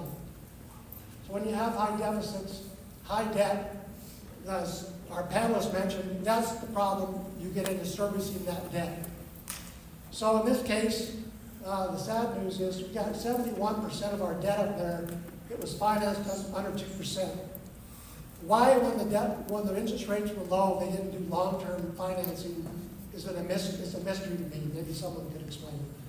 So you got 74% of debt financed through 3. So as Senator Zolikoff mentioned, that debt all has to be refinanced here going forward. That's a problem for us because the 10-year treasuries at about 5%, and the T-bill at 30 days is about 5% to the next one. In the next 3 years, we're going to have to refinance about 30% of that debt. So if you do the math again, that's about $13 trillion in debt, financed at another 2.5%. Do the math again, that gets you about $350 billion just in extra interest to refinance the existing debt. And you add on another $6 trillion in the next 3 years, that's another several hundred billion. So you're getting into this debt spiral. Next slide, please. So if you look at this is a slide by Bloomberg. That's the hockey stick graph, if I've ever seen a hockey stick graph, where you get the 24, that debt exceeding $1 trillion. Terry talked about how much $1 trillion is. We're just talking about debt service here. This wouldn't have been a hard problem if we'd have got busy with it when we first started talking about conventional states in 14. This was an easy problem to solve. It's getting to be more difficult all the time. Next slide. All right, this was out in the hallway as you looked at as you came in. Notice this here. You've got interest rates exceeding Medicare, or the cost of debt service rather, the interest cost of the federal government exceeding Medicare and Social Security, or it's not Medicare, but Medicare, excuse me, and defense. So it's surpassed about $850 billion interest cost right now. Look at that trajectory on interest rates and Medicare. This is not sustainable. You're all smart people in this room. Next slide. Fortunately, we have a few people in here running for Congress. I think Senator Wagner here, former Senator Ed Walker's here, he's running for Congress. There's Senator Wagner back there in the corner. Senator ex-Senator Walker's here too. They're both running for Congress. They're both strong COS supporters in Western states, so they get it. I say pray for them because they got if either of them win, they've got a tremendous job to try to have some influence on a dysfunctional system. I don't know how many of you follow Dunline Capital, probably not very many. Jeremy Gunlock, this is a graph that I picked up from him recently as I was bored looking at podcasts on interest rates and bond markets. So notice this. This is the U.S. government interest expense as a percent of tax revenue. This is the most scary slide I'll show you tonight. And he's saying if interest rates were at 6%, going forward by 33, you're looking at 60% of revenue being spent on debt service. Oh. Let's just cut that in half and say it's in the middle range. So then you've got about 50% of federal revenue, 40-50% of federal revenue on debt service. let's look at it this way. If you were making $100,000 a year and you're spending $50,000 a year of your income on interest on your credit cards, let's say you had someone come to you for some counseling, your kid or friend or neighbor, I'm making $100,000 a year, I'm paying $50,000 on my credit card. Your counselor would say, you'd say, it's all over the time. You're in serious trouble. This is where the U.S. is heading. It doesn't take long to get there, and we surpass the trillion, because again, that debt service just keeps getting more and more difficult. Next slide. So what happens when you have waste, high debt, high deficits, lack of control of your spending, no fiscal discipline? You get inflation, as Representative Moore's mentioned. Representative Moore and I have been writing op-eds, opinions about interest rates and inflation since 2021 or 2020, back when the Fed was saying that inflation was transitory. We were saying they're crazy. Now they're saying, well, I guess it wasn't transitory. But this is the problem that debt, deficit, and high interest payments and high debt services cost you. The average CPI over the last 3 years since Biden was elected is 18%. So costs have gone up 18% for us. But the things you need to live on, I don't know what they look at CPI, they must look at boxes of pencils or something to see what the cost of growing up is. But when you look at real stuff like mortgage payments, that's up 66%. The average house in Village, Montana is a $300,000 home.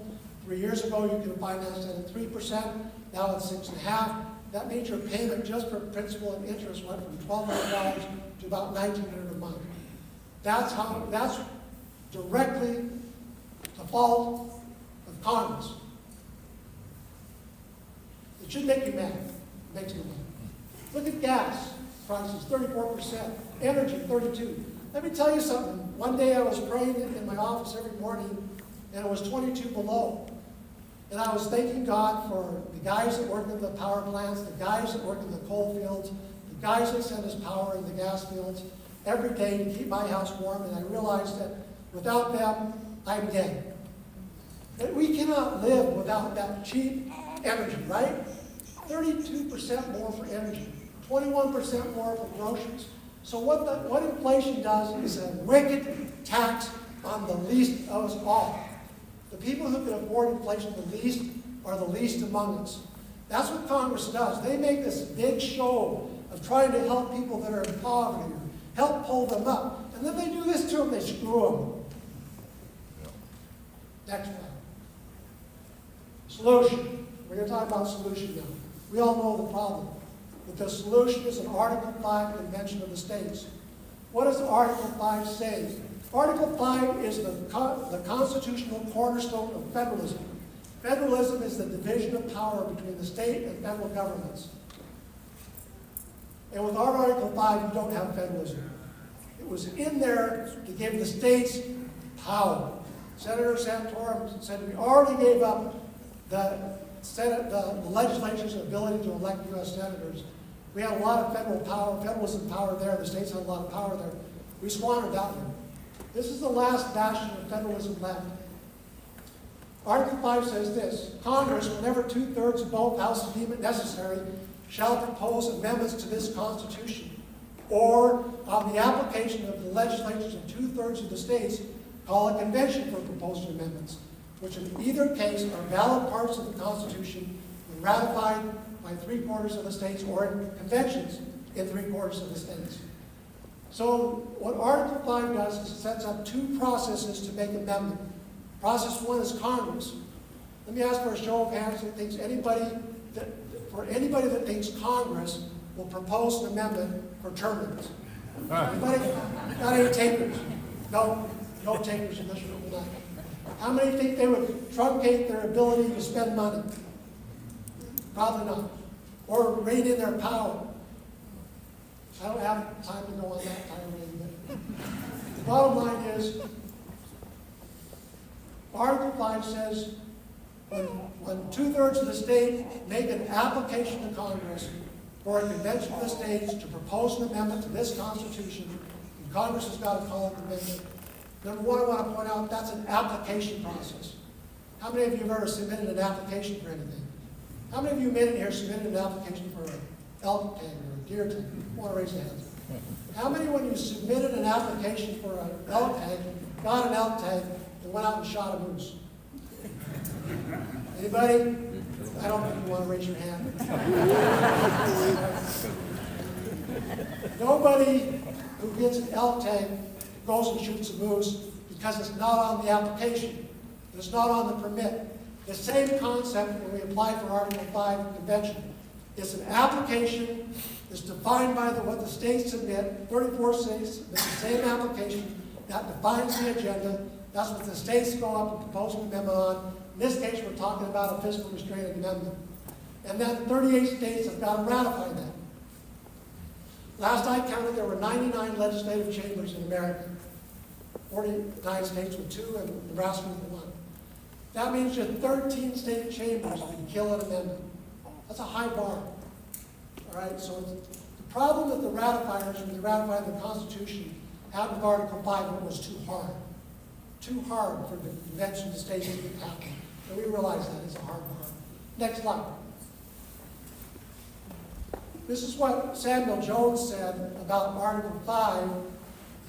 Jones was a member of the New York Ratification Convention that ratified the U.S. Constitution in 1787.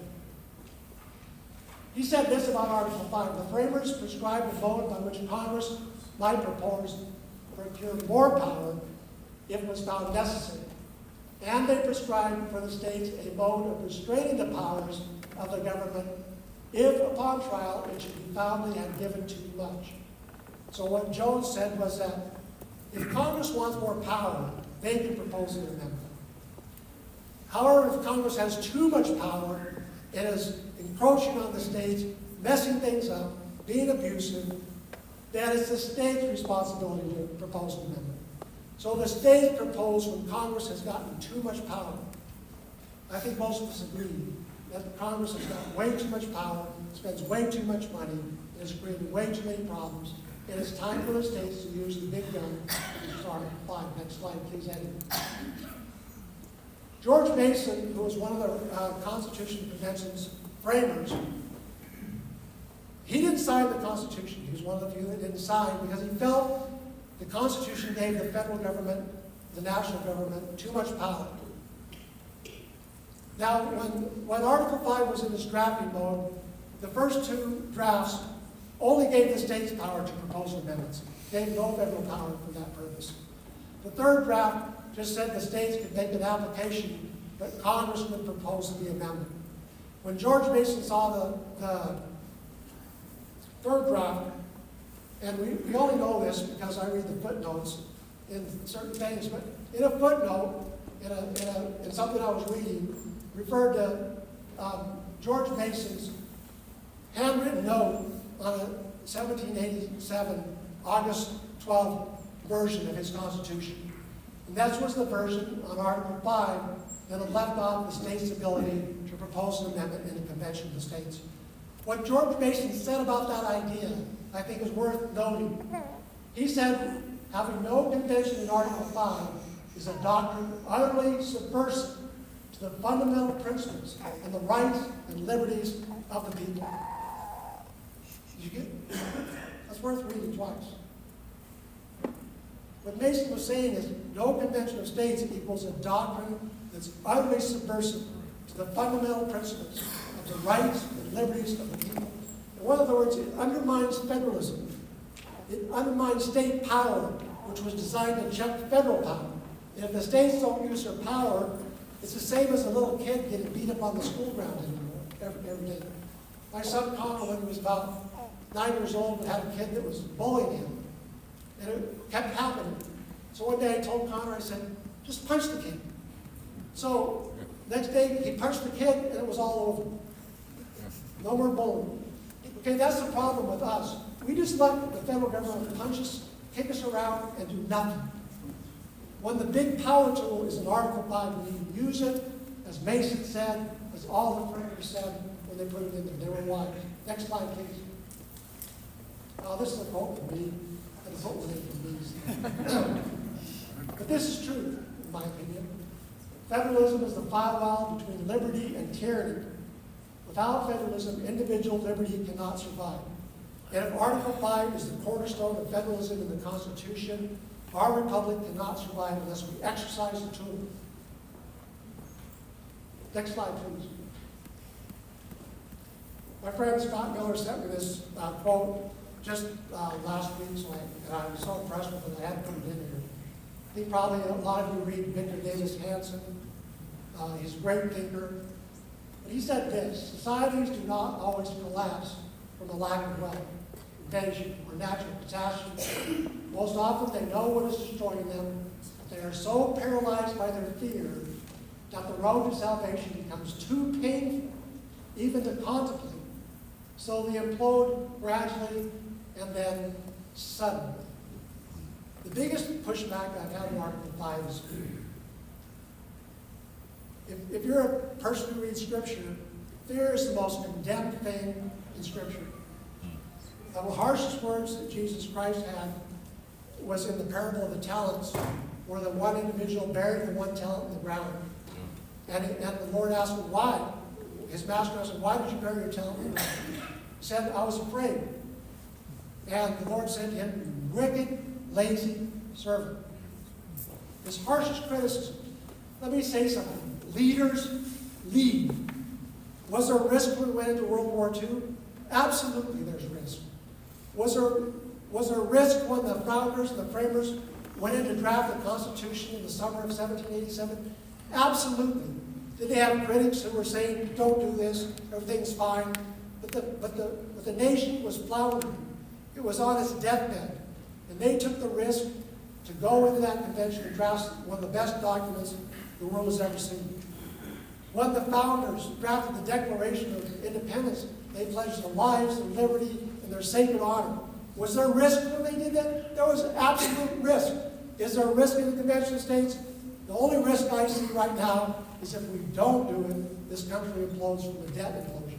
Amen. So we either take some pain now, and every one of our panelists said, to fix this problem is going to be difficult. It's going to cause us all a little pain. It's going to cause the nation some pain. But, and I have been saying this, we used to say this was our grandchildren's problem. It's not. It's our problem. This is staring us right in the face. Look at some of these interest rate projections that some good economists have made. The people in this room that have gray hair, that are in their 60s, that have saved all their lives, built equity in their homes, as Laura Drager said we should be doing. If this implodes, we're the big losers. I mean, financially. Don't think this is your grandkids' problem and kick that can down the road, because the can is on the cliff. One more kick and it goes over the cliff. You've got to kick the can the other way. So this is my point. You cannot kick that can down the road. My concern about my grandchildren is that we have a catastrophic fiscal event and board adversaries take advantage of this. Like I said, China's not loaning us money to fund our national defense. It's our grandchildren that may have to go to war to defend this nation because of the irresponsibility and the fiscal negligence and malfeasance of what's happening in Congress. Next slide. Ronald Reagan, who I consider the greatest president, since probably Calvin Coolidge, who was also Ronald Reagan's favorite president, mine too, said this about Article 5 of the Convention of States. Reagan was a fiscal conservative, right? We know that from his actions, what he did, but he could not get Congress to trim the fat, and he was extremely frustrated. Reagan's policies exploded federal revenue, but unfortunately Congress exploded spending all the more. But Reagan said this: we cannot depend on Congress to discipline itself. He wrote that in 94. I think he had it right. We cannot depend on Congress to discipline itself. We must rely on the states to force Congress to act on our amendment. She's talking about a balanced budget amendment. He said, fortunately, the nation's founders gave us a means to amend the Constitution through the action of state legislators. That is the only strategy that will work. Reagan was right. And how many times Senator Santorum has confirmed it. He spent 16 years in that service. It wasn't bad when he was there. I mean, they were actually one vote away from a balanced budget amendment in his name. But since then, it's totally degraded. So Reagan had it right. That is the only strategy that will work. Next slide. What can you do politically? I think the panel said this well. I would like to encourage you to sign the Convention of States. We're going to put up a QR code here in a second. You can do Senator Santorum and I are asking answers some questions. So sign the petition. Next slide. What can you do personally? Pay off your debt, stay out of debt. I agree, if you buy a home, do the best you can to pay out that mortgage as soon as you can. Finance it over a short period. Don't rely on the government. I don't have time to preach about that. I could, but rely on your own industry and hard work. Don't rely on the government. If you have people that you know that are on welfare benefits, tell them to get a job and get off it. Because it's not long-term. Vote for legislators that support the Convention of States. Vote for fiscal conservatives for Congress. And ask, here's a heads up, you guys voting for Congress. I've been telling crowds that I've been speaking to, when you're at their fundraisers, that's the greatest way to talk to a congressman, go to their fundraiser. And ask them, how will you cut $500 billion out of the federal budget? Name me 5 programs you've got. They don't have a decent answer to that question, then find somebody else to vote for. All right, next slide. That's the QR code. Senator Santorum and I are going to take questions for about 10 minutes, so.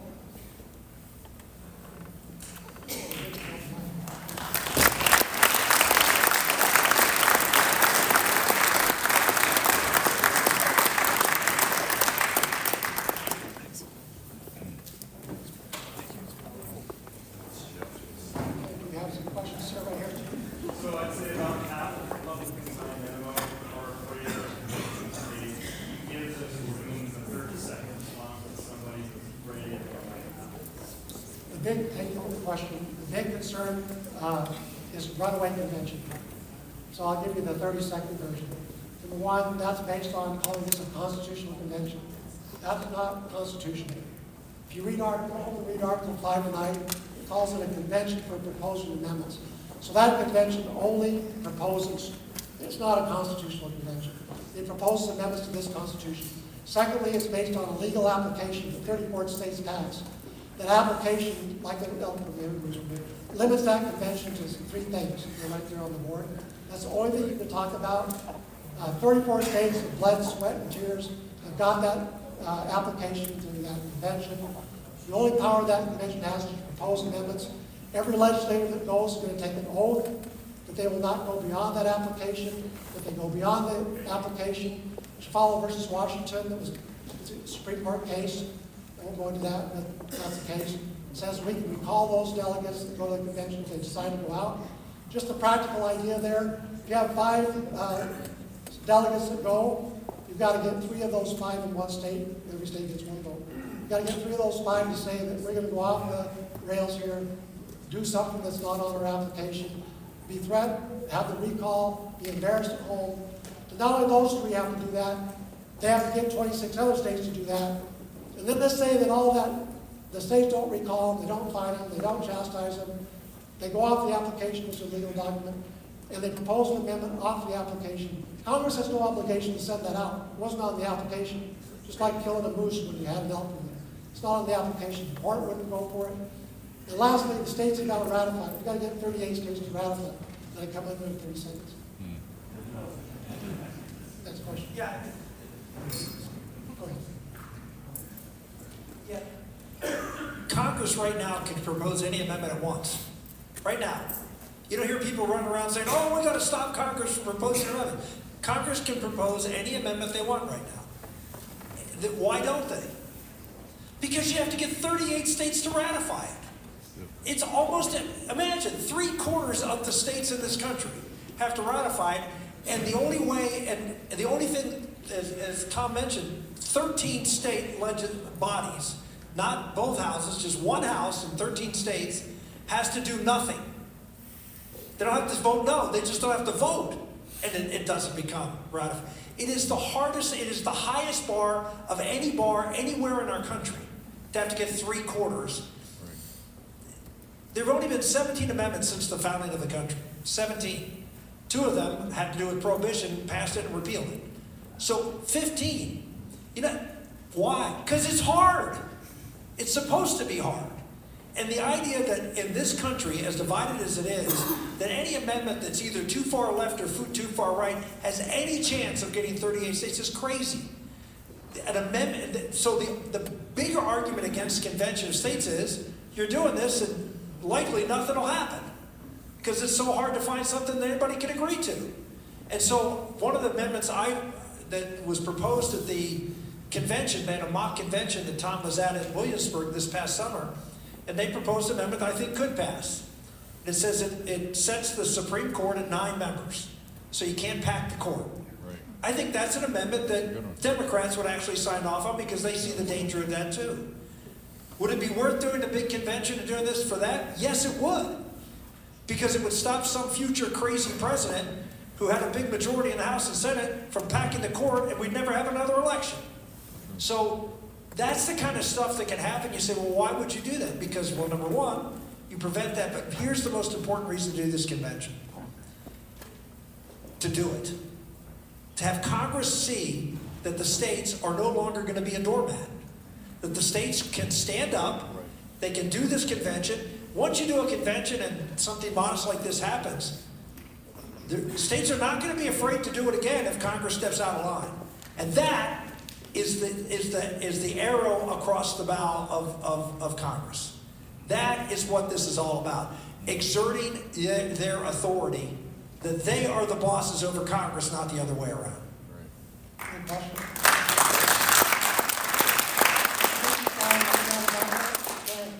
Yes, when this is successful, and every one of these proposals are enacted, what's gonna stop some lawyer or group of lawyers from tying this up in the court system? Let's have the lawyer answer that question. Yeah. One of the really interesting things here is, just in the conversations, is the language of the amendments. And because one of the things we've learned from history is lawyers look at language and twist it to make it be something that was not intended. So it's going to be really important, and this is the thing people don't realize about this convention. This will be the biggest event in your lifetime. Nothing like this has ever happened. This will be gavel to gavel coverage. It's going to be everything will be transparent. It's a convention. It's not back rooms of things. It's going to be an open forum, and you're going to have all sorts of debate and discussion. Lawyers on top of constitutional lawyers are going to look at every possible interpretation. There'll be all sorts of debate on the floor, and so there will be a very clear understanding of what these amendments are. And that's why I think you'll get very straightforward, very simple amendments, so they can't be twisted by future courts and future lawyers. Now, will a constitutional amendment or any constitutional revision be subject to legal scrutiny and interpretation by the court? Yes, of course they will. I always tell people, people wave around their constitution, their pocket constitution, say, don't mess with this constitution. I said, that's not the constitution we live under. They said, what do you mean? This is the Constitution. I said, no, it's not. You know what the Constitution that we actually live under, you know how big that is? 2,600 pages. Because it's the Constitution as interpreted by the Supreme Court over time. Now, any amendment's going to be interpreted. And it'll be challenged, they can't challenge it because it's part of the Constitution. But what they can do is say, it means this or it means that. That's why having this process that we've never had. You don't have this for congressional amendments. You will in this process. There'll be all sorts of public input, and I think that will be even a stronger constitutional amendment. Why? Because the court will have all sorts of information of exactly what was intended here and passed, and I think will hold that amendment firmer than others proposed by Congress. Let me just add to what David added that speaking is, look at the 19th Amendment, women can vote. nobody's twisting that. If you look at the 22nd Amendment, the President can serve 2 terms. Nobody's twisting that. Our amendments are really very solid. So they stand pretty strong. Nobody turns an 18-year-old away from the polls. Nobody turns a black man away from the polls, because those are solid amendments. So we think good, fresh amendments, extremely solid, ironclad.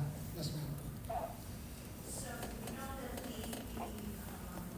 budget and debt is very important, and we have discussed tonight. So it's my understanding that the United States owes China approximately $1 trillion. Is that accurate?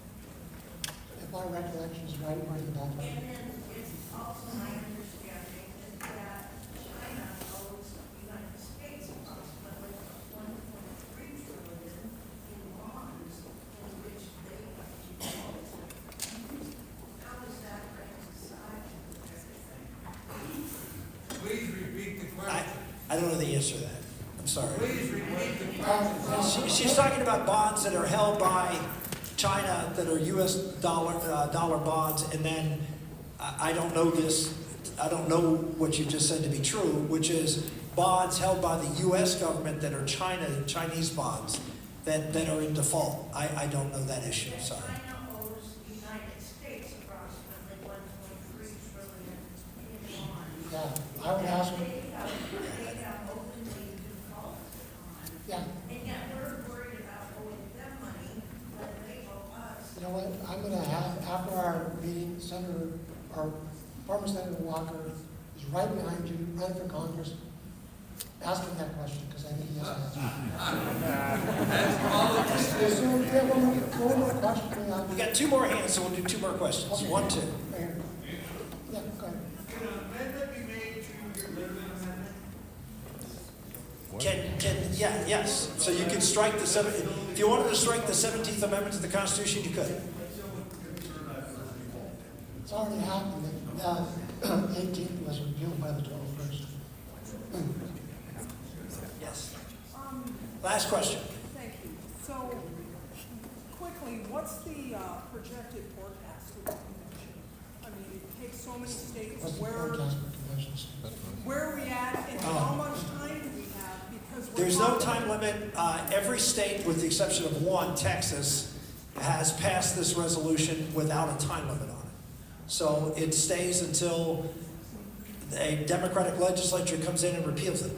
Because, just so you know, no Democratic legislature is even considering this. And they won't. And if Wisconsin's probably the most likely state. Wisconsin passed it 2-3 years ago, and they're a very closely divided body. So if the Democrats were able to take control of the legislature in Wisconsin, they'd repeal this. And so, which brings an interesting point up for those who are concerned about what might happen at a convention. That means at the time we get to 34, all 34 legislatures will be controlled by Republicans, because if they weren't, they'd repeal it and you wouldn't get to 34. So that means 34 of the 50 states at this convention will be Republican-controlled delegations. And people are worried about crazy left-wing amendments. I just don't know what world you live in, candidly. I mean, I don't get it. I mean, I've heard lots of complaints, lots of questions about this process. The one that makes absolutely no sense is the one that gets people the most fear, which is this runaway. It's impossible. I mean, it's just impossible. Yeah, and I guess when I was asking about the timing, because I'm alarmed, I'm sure everyone else is alarmed, when you use the phrase economic death spiral, do we have enough time to pull the nose up on this? Let me answer that question. I don't know. I don't know either. What I do know is that, you lose my voice, action now is important. So if we can stand that code, sign the petition, that goes to your legislators, get 10 other people to do it with you. Action, I can't control those things. What I can do is what I can do. And I can have now. So thank you again for your participation tonight. I very much appreciate it. God bless you. Thank you.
Good time.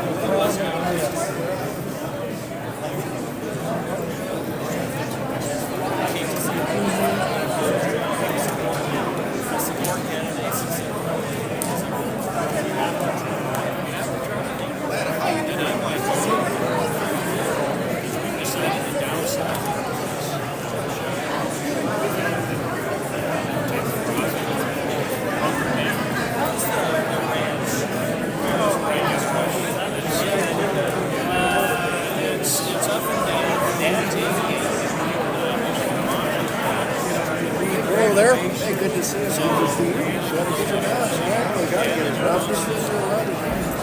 Our job is first to Hey, how are you? Good. I was sharing. No, you're good. I was sharing with your husband that Rick stopped by.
Oh, Lena. Nice to meet you. Nice to meet you. I saw you at the Central Committee, and I was like,